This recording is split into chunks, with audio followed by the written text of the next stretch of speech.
A book is not just a book, it is sanity, it is happiness, it is a teacher, it is a therapist, and a best friend.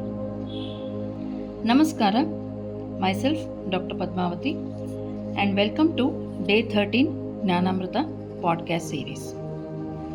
And today's topic is Swadhyaya, self study, or the sacred study. Swadhyaya is the self study through sacred text. It is considered the fourth niyama in Patanjali Yoga Sutras. It means studying the scriptures that reveal the self. Bhagavad Gita, Upanishad, Ramayana, Vishnu Purana, reading Srimad Bhagavatam daily during Purushottama Masa equals performing great yajnas.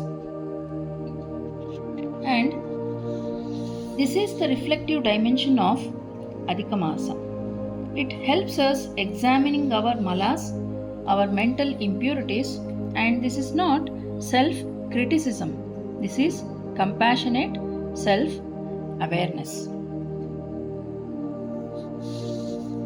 And Swadhyaya in Ayurveda preaches Medhya Rasayana, that is, brain nourishing herbs, to enhance the comprehension during this sacred study. The drugs like Brahmi, Shankapushpi, Ashwagandha will improve memory, focus, and receptivity to the wisdom.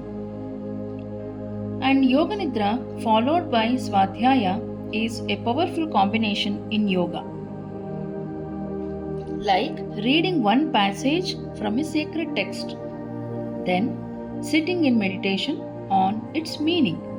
This is manana, deep reflection, the second stage of learning after shravana, that is hearing.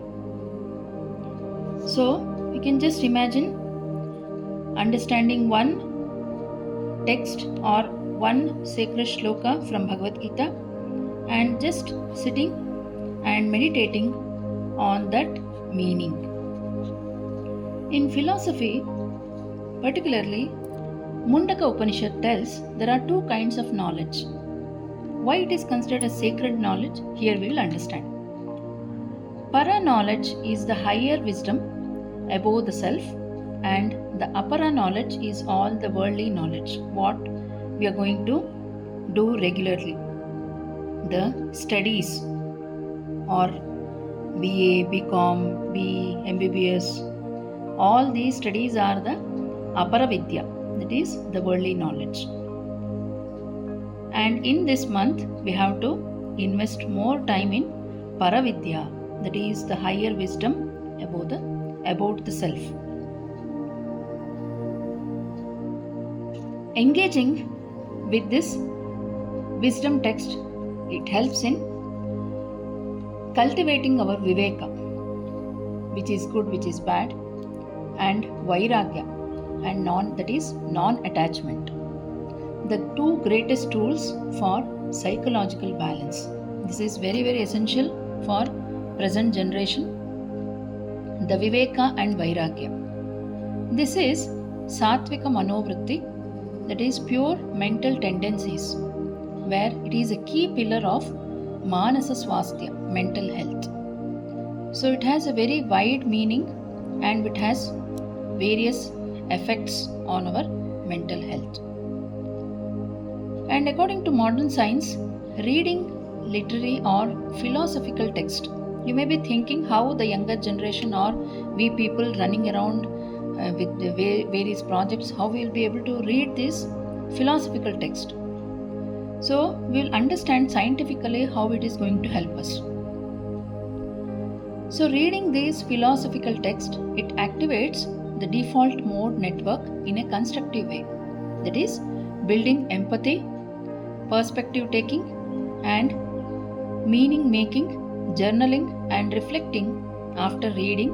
It all consolidates learning and emotional processing. Like you may review your day. Where did I act from love? for which I had the fear? Where was I wasteful of energy? Where did I waste my time, energy, food, words? What I am grateful for today?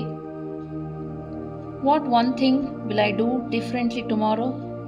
These all practices will produce profound character transformation.